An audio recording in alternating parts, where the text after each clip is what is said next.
Assalamualaikum warahmatullahi wabarakatuh.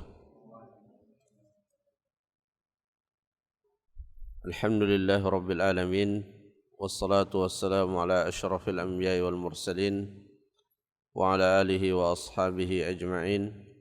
Asyhadu an la ilaha illallah wahdahu la syarika lah wa asyhadu anna Muhammadan abduhu wa rasuluh. Allahumma salli ala Muhammad wa ala alihi wa sahabatihi wa man sara ala nahjihi wa ihtada bihadihi wa sanna bisunnatihi ila yaumil qiyamah. Ya ayyuhalladzina amanu taqullaha haqqa tuqatih wa la tamutunna illa wa antum muslimun.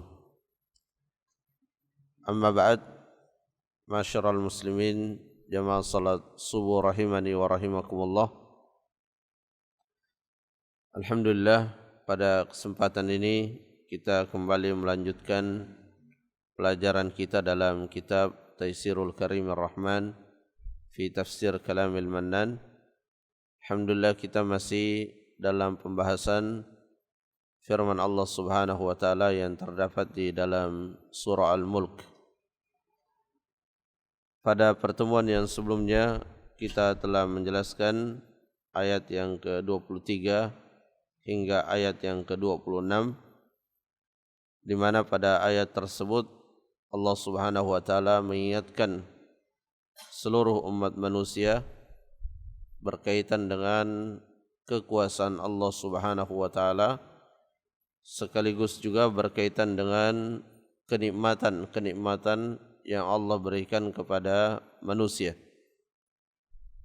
Dan sering kita sampaikan bahwa ketika Allah Subhanahu wa taala menyebutkan kenikmatan-kenikmatan yang Ia berikan kepada makhluknya, maka tidak ada tujuan selain daripada agar manusia mensyukuri nikmat-nikmat tersebut dengan mentaatinya. Dan kita juga telah jelaskan bahwa asas kesyukuran kita kepada Allah yaitu dengan mentauhidkannya dan beriman kepadanya dengan keimanan yang murni dan tidak tercampuri dengan kesyirikan. Namun Allah Subhanahu wa taala juga menyampaikan bahwa dari sekian banyak manusia yang diciptakannya, ternyata hanya sedikit yang bersyukur kepadanya. Dan ini sering diulang-ulang di dalam Al-Quran, yaitu Allah sering mengulang bahwa sedikit dari hamba-hambanya yang bersyukur. Allah menyebutkan ini juga bahagian dari peringatan agar kita berhati-hati di dalam kehidupan ini. Karena ketika kita tidak berhati-hati, maka boleh jadi seseorang itu akan larut dalam menikmati kenikmatan-kenikmatan di dunia ini dan lupa bahwa kenikmatan yang kita rasakan, kenikmatan yang kita nikmati itu menuntut yang namanya kesyukuran. Dan kesyukuran itu tidak hanya sekedar diucapkan melalui kalimat-kalimat syukur seperti alhamdulillah, tapi hakikat daripada kesyukuran itu adalah dengan mentaati Allah Azza wa Jal. Dan asas daripada kesyukuran itu adalah keimanan yang tidak tercampuri dengan kesyirikan kepada Allah Azza wa Jal. Kemudian kita lanjutkan pada ayat yang berikutnya. Falamma ra'awhu zulfatan si'at wujuhul ladzina kafaru wa qila hadzal ladzi kuntum bihi tad'un qul ara'aytum in ahlakani Allah wa man ma'iya aw rahimana faman yujirul kafirina min 'adzabin alim qul huwa ar-rahmanu amanna bih wa 'alaihi tawakkalna fasata'lamuna man huwa fi dhalalin mubin qul ara'aytum in asbaha ma'ukum ghawra faman ya'tikum bima'in ma'in. Falamma, dan ketika ra'auhu, orang-orang kafir melihat azab dan siksaan, yaitu ketika kiamat telah terjadi dan mereka melihat azab dan siksaan. Si'at wujuhul ladzina kafaru, maka menjadi buruklah wajah-wajahnya orang-orang kafir, orang-orang yang ketika di dunia tidak mengimani dan tidak mempercayai akan adanya hari pembalasan. Dan seperti itulah keadaan manusia, di mana sangat berbeda ketika dia di dunia dan ketika di akhirat. Orang-orang kafir waktu di dunia, sebagaimana dikisahkan dalam Al-Quran, sangat tidak percaya dengan adanya hari pembalasan. Bahkan di antara mereka ada yang menantang para nabi supaya berita-berita tentang siksaan Allah di akhirat untuk dipercepat dan disegerakan. Dan hal yang seperti ini terkadang dialami oleh seseorang ketika orang tersebut merasa telah tercukupi segala apa yang menjadi kebutuhannya, sehingga dia lupa akan kelemahannya, dan berakibat ia lupa bahwa dia sesungguhnya adalah hamba Allah yang dilahirkan di muka bumi ini untuk menyembah kepada Allah Azza wa Jalla. Siyat wujuhul ladzina kafaru wa qila hadzal ladzi kuntum bihi tad'un, dan dikatakan kepada mereka hadzal ladzi kuntum bihi tad'un, inilah azab siksaan yang dahulu ketika di dunia engkau mendustakannya. Qul, katakanlah wahai Muhammad, ara'aitum in ahlakani Allah wa man ma'i, bagaimana pandangan wahai orang-orang kafir. Nabi Muhammad diperintahkan untuk menyampaikan kepada orang-orang kafir pada waktu itu, bagaimana pendapatmu, bagaimana pandangan kalian, in ahlakani Allah wa man ma'i, sekiranya Allah Subhanahu wa taala mewafatkanku dan mewafatkan orang-orang yang bersamaku, yaitu orang-orang beriman. Hal ini berkaitan dengan angan-angan orang-orang kafir di zaman Rasulullah, di mana mereka sangat mendambakan Nabi sallallahu alaihi wasallam segera diwafatkan, bahkan dibinasakan bersama para pengikutnya. Maka Nabi diperintahkan untuk bertanya kepada mereka, au rahimana, atau Allah merahmati kami dengan tidak mewafatkan kami. Faman yujirul kafirina min adzabin alim, siapa yang bisa melindungi orang-orang kafir itu dari azab yang pedih.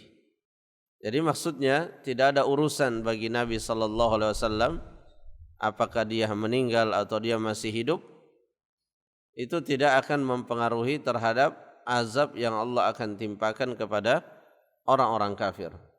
Tidak ada yang bisa melindungi orang kafir dari siksa Allah Subhanahu wa ta'ala. Qul huwar rahmanu amanna bih, ya, katakanlah dialah Ar-Rahman, Allah Azza wa Jalla. Amanna bih, kami beriman kepadanya. Wa alaihi tawakkalna, dan kami bertawakal kepadanya.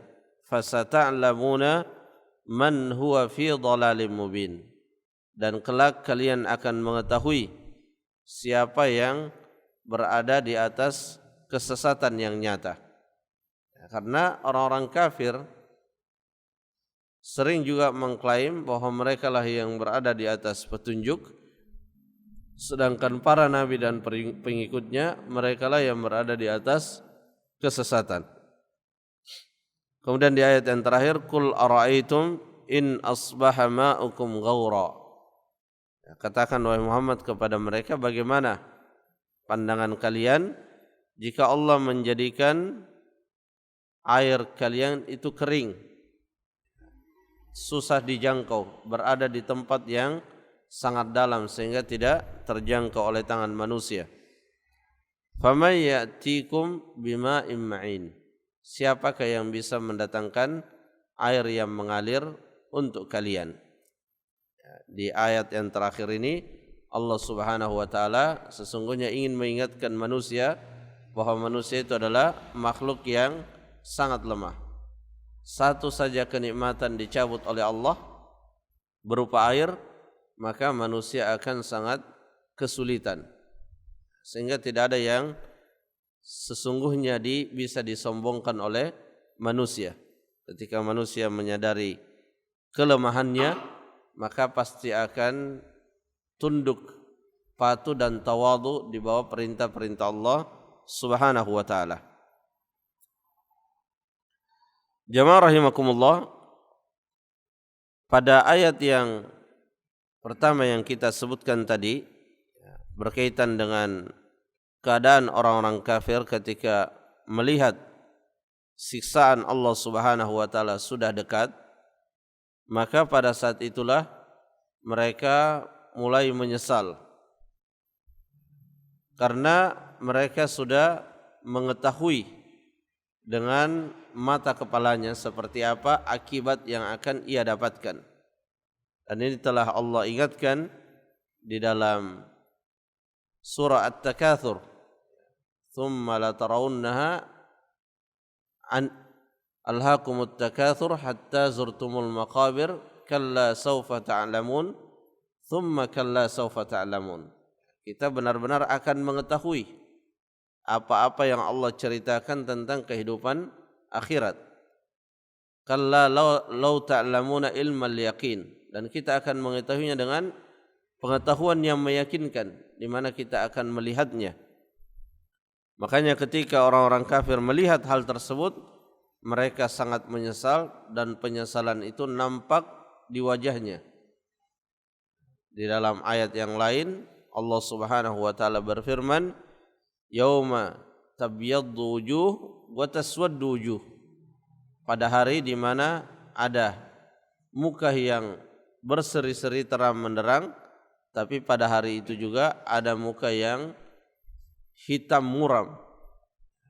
Di dalam surah Abasa disebutkan, "Wujuhu yawma idzin musfirah, dhahikatun mustabshirah, wa wujuhu yawma idzin 'alaiha ghabarah." Terbagi dua manusia pada hari kiamat, ada yang wajahnya berseri-seri dan ada wajahnya yang penuh dengan kegelapan. Makanya di antara penyesalan yang Allah ceritakan tentang orang-orang kafir ketika itu, di mana mereka ingin dikembalikan menjadi tanah sebagaimana binatang ternak. Setelah dia lakukan kisos satu sama lain di antara binatang, Allah mengembalikannya menjadi tanah. Nah, orang-orang kafir ingin seperti itu karena mereka telah mengetahui bahwa dengan dijadikan tanah itu lebih mengamankan dirinya daripada kemudian dipindahkan kepada kehidupan yang selanjutnya, karena kehidupan yang selanjutnya adalah siksaan yang tidak ada hentinya. Jadi kalau di dunia orang disiksa itu kadang tetap ada istirahatnya. Kalau di akhirat tidak ada istirahatnya meskipun sejenak.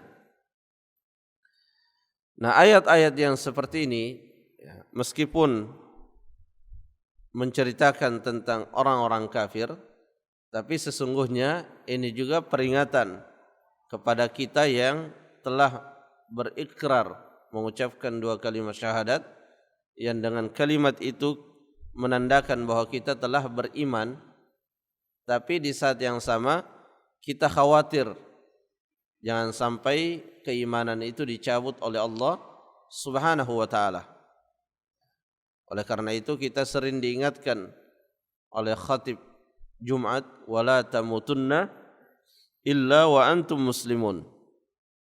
Ya, kita diingatkan akan hal tersebut karena dalam kehidupan dunia ini manusia senantiasa diuji dengan ujian yang jika dia tidak lulus dalam ujian itu, Ya, bisa keimanannya berkurang, bahkan bisa keimanannya tersebut batal.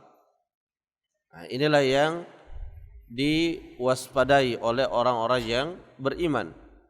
Dan inilah yang terlihat jelas dalam kehidupan para sahabat Rasulullah sallallahu alaihi wasallam. Para tabi'in bercerita bahwa kami bertemu dengan puluhan sahabat dan keseluruhannya itu sangat takut kepada yang namanya kemunafikan. Dan tidak ada jalan untuk menjaga keimanan kita ya selain dengan kita menjaganya dari kemunafikan, dari kesyirikan, dari kekufuran. Sehingga kalau kita diperhadapkan dalam kehidupan kita hal-hal yang berkaitan dengan kemunafikan, kemusyrikan, maka kita sekuat tenaga untuk menjauhinya, bahkan jangan sekali-kali kita mendekati sarana-sarananya. Dan alhamdulillah kita sangat bersyukur karena Nabi sallallahu alaihi wasallam telah memperingatkan kita dari amalan-amalan yang bisa menjatuhkan kita dalam kesyirikan dan dari amalan-amalan yang bisa menjadi sebab kita jatuh di dalam kesyirikan. Seperti berkaitan dengan kuburan, berkaitan dengan kita menyerupai orang-orang kafir. Sana banyak peringatan-peringatan Nabi sallallahu alaihi wasallam. Nah, di dalam ayat yang pertama yang kita sebutkan tadi, ya, ketika mereka melihat siksaan ya, dan mereka penuh dengan ketakutan, Allah Subhanahu wa taala kemudian menambah keburukan pada mereka dengan dikatakan hadzal ladzi kuntum bihi tukadzibun. Inilah siksaan yang dahulu kalian mengingkarinya, kalian mendustakannya. Kemudian pada ayat yang selanjutnya Nabi sallallahu alaihi wasallam diperintahkan untuk mengatakan kepada mereka di mana mereka selalu menanti binasanya Rasulullah sallallahu alaihi wasallam. Seperti ketika terjadi perang Uhud, Nabi sallallahu alaihi wasallam hanya terkena senjata di bagian kepalanya, tapi mereka segera mengumumkan bahwa Rasulullah sallallahu alaihi wasallam telah meninggal. Bahkan mereka dalam banyak usaha berusaha untuk membunuh Rasulullah sallallahu alaihi wasallam, baik dari pihak orang-orang musyrik, demikian pula dari orang-orang ahlul kitab, terutama dari kalangan Yahudi. Berbagai macam upaya pembunuhan yang dilakukan terhadap Rasulullah sallallahu alaihi wasallam. Rasulullah sallallahu alaihi wasallam pernah disuguhi dengan makanan yang ternyata telah diracun. Meskipun Nabi sallallahu alaihi wasallam pada akhirnya mengetahui hal tersebut, tapi ini menggambarkan bahwa mereka sangat menginginkan Nabi sallallahu alaihi wasallam itu diwafatkan. Dan keinginan ini tidak hanya berhenti kepada Nabi sallallahu alaihi wasallam, tapi berhenti kepada siapa saja yang mengikuti dengan keistiqomahan yang mengikuti sunnah Nabi sallallahu alaihi wasallam, pasti akan berhadapan dengan kebencian dari orang-orang yang terjerumus dalam kemusyrikan dan juga dari orang-orang kafir secara keseluruhan. Sehingga ini sesuatu yang sudah menjadi bagian dari sunnatullah al-kauniyah, di mana orang yang berada di atas jalan yang benar itu akan dibenci oleh orang yang berada di atas jalan yang batil. Dan itulah ujiannya, itulah tantangannya, apakah kita sabar berada di atas jalan itu atau justru kita menyerah dan akhirnya berpindah jalan. Orang yang mampu memenangkan dirinya untuk tetap berada di atas jalan kebenaran, itulah yang akan dimenangkan oleh Allah di akhirat kelak nanti. Makanya Nabi sallallahu alaihi wasallam berpesan di dalam hadisnya, "Alaikum bisunnati wa sunnatil khulafa ar-rasyidin al-mahdiyyin min ba'di, addu 'alaiha bin nawajid." Hendaklah kalian berada di atas sunnahku dan di atas sunnahnya khulafa ar-rasyidun, dan gigitlah. Ini adalah perumpamaan bagaimana seseorang benar-benar memegang sunnah beliau dengan sekuat-kuatnya dengan mengatakan gigitlah sunnah itu dengan gigi gerahammu. Ya, karena ketika kita menggigit sesuatu yang kasat mata, makanan atau apa saja kita gigit dengan gigi geraham kita, maka itu sulit untuk lepas. Maka seperti itulah gambaran idealnya seseorang ketika berpegang dengan sunnah, tidak memegang ala kadarnya. Karena kalau dipegang ala kadarnya, ada sedikit tantangan, ada gangguan, dia akan segera melepasnya. Tapi kalau dipegang dengan kuat, maka kita akan kuat memegang sunnah tersebut.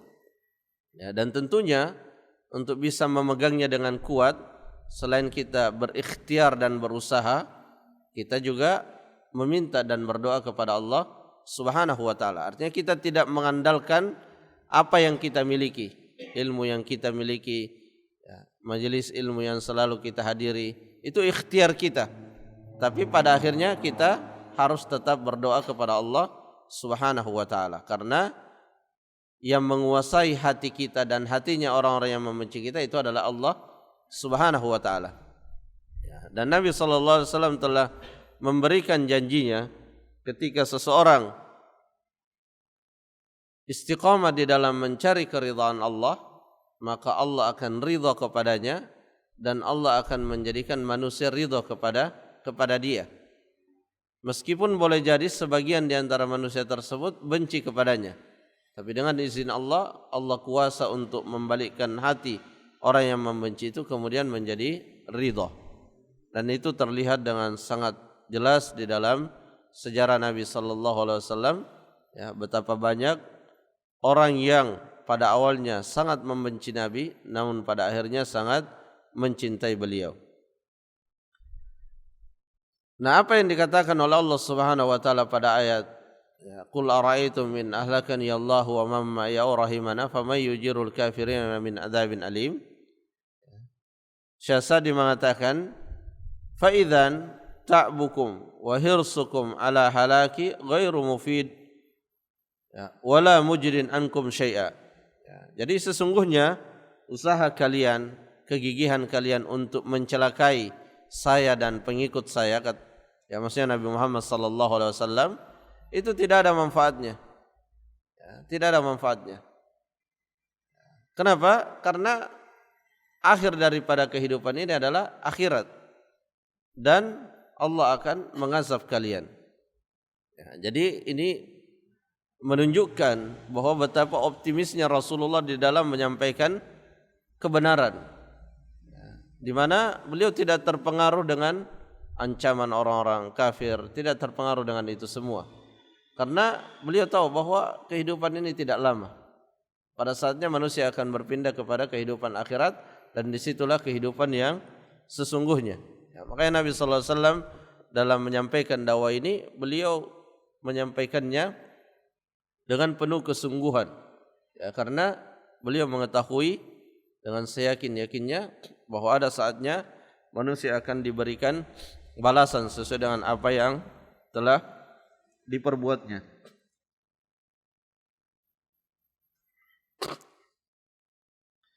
Kemudian Syekh Sa'di juga rahimahullah menyebutkan di antara yang dikatakan oleh orang-orang kufar Quraisy kepada Nabi sallallahu alaihi wasallam, di mana mereka mengatakan innahum ala huda war rasul sallallahu alaihi wasallam ala dhalal. Ya, jadi orang-orang kafir pada waktu itu mengklaim bahwa mereka lah yang berada di atas petunjuk, sedangkan Rasulullah berada di atas kesesatan. Ini merupakan, ya, pelajaran yang sangat berharga bagi kita semua, bahwa sangat mungkin orang yang berada di atas kesesatan itu menganggap dirinya berada di atas petunjuk. Ya, sebagaimana halnya juga Fir'aun itu mengatakan dia berada di atas petunjuk, Nabi Musa yang berada di atas kesesatan. Ya, dan sebagaimana dikatakan oleh para ulama, kekufuran itu di atas millatun wahidah, di atas jalan yang sama. Artinya hal yang seperti ini akan berulang di lintas zaman dan generasi, ya, di mana dalam kehidupan kita, kadang kita bertemu dengan orang yang nyata-nyata berada di atas kesesatan, tapi merasa berada di atas petunjuk. Karenanya Allah Subhanahu wa taala ketika mengajari ya, nabinya berdebat dengan mereka, ya, Allah mengatakan kul hatu burhanakum in kuntum shadiqin. Tunjukkan buktinya kalau benar engkau berada di atas petunjuk. Jadi pada akhirnya yang akan menghakimi klaim-klaim orang itu adalah dalilnya. Apa dalilnya bahwa dia berada di atas petunjuk? Nah, sehingga kita sebagai umat Islam, umat yang agamanya dibangun di atas dalil, ini selalu kita mengedepankan dalil dalam kaitannya dengan mengamalkan agama. Ya, kita tidak beragama berdasarkan kata orang, katanya dan katanya. Kita tidak beragama berdasarkan kebiasaan dan tradisi, tapi kita dalam beragama selalu mengasaskan pada yang namanya dalil. Karena agama ini adalah agamanya Allah. Agama ini adalah wahyu dari Allah Subhanahu wa taala. Sehingga dalam pengamalan agama harus selalu kita pastikan bahwa amalan yang kita kerjakan itu berpijak pada dalil. Jadi meskipun seorang mengamalkan suatu amalan dan mengatakan inilah yang berada di atas petunjuk, ya tetap kita harus mencari tahu apa buktinya bahwa itu berada di atas petunjuk.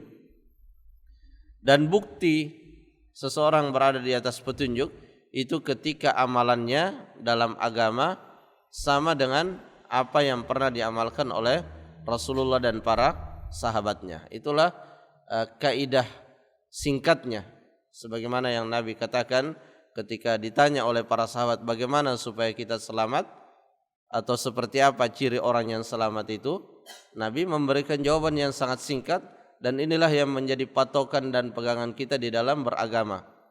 Beliau menjawab, man kana mithla ma ana alaihi al-yawm wa ashabi. Orang yang selamat dalam beragama itu adalah orang yang berada di atas cara beragamaku dan cara beragamanya para sahabat Rasulullah sallallahu alaihi wasallam. Jadi jangan kita mengamalkan suatu amalan yang amalan itu sanadnya tidak sampai kepada para sahabat. Sampai kepada tabi'in sekalipun jangan kita amalkan. Harus sampai kepada para sahabat. Karena yang disebutkan dalam Al-Qur'an, ya, radhiyallahu anhum wa radu'an, itu adalah para sahabat, dan itu mutlak keridhaan Allah kepada para sahabat. Adapun kepada para tabi'in dan generasi setelahnya itu diridhai oleh Allah kalau wa man tabi'ahum, kalau mereka mengikuti Rasulullah dan para sahabat Rasulullah sallallahu alaihi wasallam. Jamaah rahimakumullah, mungkin itu yang bisa disampaikan, semoga bermanfaat. Wallahu taala a'lam bissawab. Subhanakallahumma rabbana wa bihamdik, asyhadu an la ilaha illa ant, astaghfiruka wa atubu ilaik. Assalamualaikum warahmatullahi wabarakatuh.